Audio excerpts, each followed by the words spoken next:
તો આપણે અત્યારે ખાલ પર જઈએ, ખાલ પર.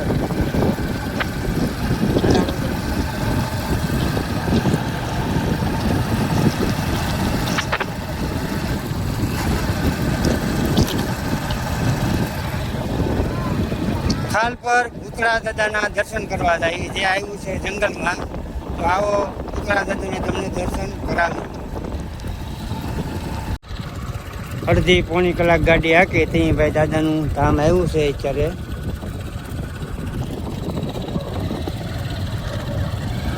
એકલા હોય તો હવે જડે એવું છે નહીં, એટલે અડધી પોણી કલાક ગાડી હાકી. પહેલી વખત છે એટલે કદાચ ગાડીનું એન્જિન ગરમ થઈ ગયું, અને ખરેખર તો જડે એવું તો છે જ નહીં, પણ આપણે હારે હતા એટલે દર્શન કરવા આવ્યા છે. બાકી જડે એવું તો છે જ નહીં. જો અત્યારે અહીંયા કામ પણ ચાલુ છે.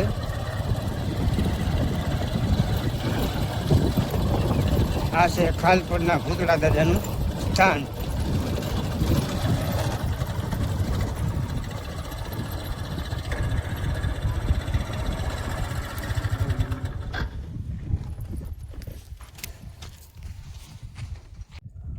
તો આ છે ખાલપર અને ખાલપરના ભૂતળા દાદા. ને અત્યારે ઓટાનું કામ અહીંયા ચાલુ છે અને અમે આવ્યા છીએ દાદાના દર્શન કરવા. તો આવો તમને દર્શન કરાવી. તો ભાઈ આ હાવ જંગલમાં આવેલું છે ને અહીંયા આવવામાં 2 વ્હીલને અડધી પોણી કલાક તો વહી ગઈ. એ તો ભાડું હોય તો ચડે, બાકી આવા જંગલમાં ત્યાં ચડે એવું છે નહીં. જો આ બધું જંગલ જ છે અહીંયા. તો અહીંયા ભાઈ અમે હા અમારા વિષ્ણુભાઈ એમ કહે છે હાવજ બાવજ હોય નહીં, તો અમે આવ્યા છીએ અમે અમારા પાણી ધજા ચડાવવા.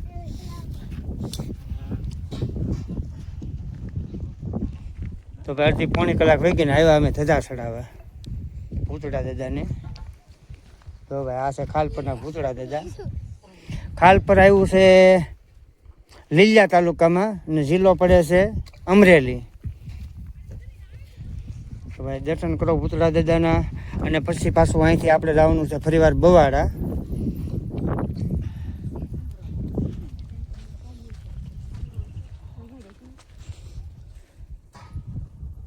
તો આપણે ભૂતળા દાદાની ધજા ચડાવી દીધી છે.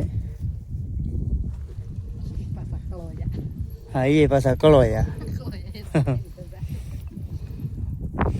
તમે ખાલપરના ભૂતળા દાદાના દર્શન કર્યા હોય અને કદાચ હાલીને આવ્યો હોય તો ખાલી ભાઈ કોમેન્ટ કરજો કે અમે ભૂતળા દાદા આવેલા છીએ.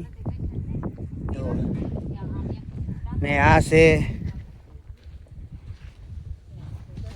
ગજપીર બાપા. તો બંને નજીક નજીક જ છે.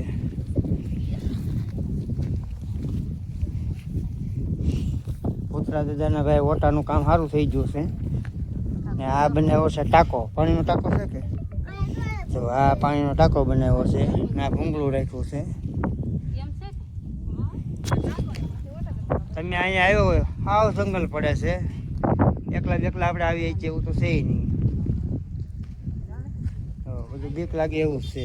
તમે અહીંયા આવ્યા હોય તો કમેન્ટ કરજો.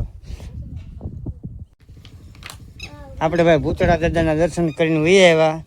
5-10 કિલોમીટર જંગલમાં ગાડી હાકી. અત્યારે જો ટાયર બેસી ગયું છે અને હવે આપણે હાથ પગ ધોઈ લઈને પછી પંચર ત્યાં કરી જોઈ ને કાલમાં પછી આપણે પાછા લાઈવ કરવાનું છે. એટલે ગાડીની વ્યવસ્થા પહેલાં કરીને પહેલાં હાથ પગ ધોઈ લઈએ બરાબર, અને પછી જઈએ આપણે મંડપ સભામાં.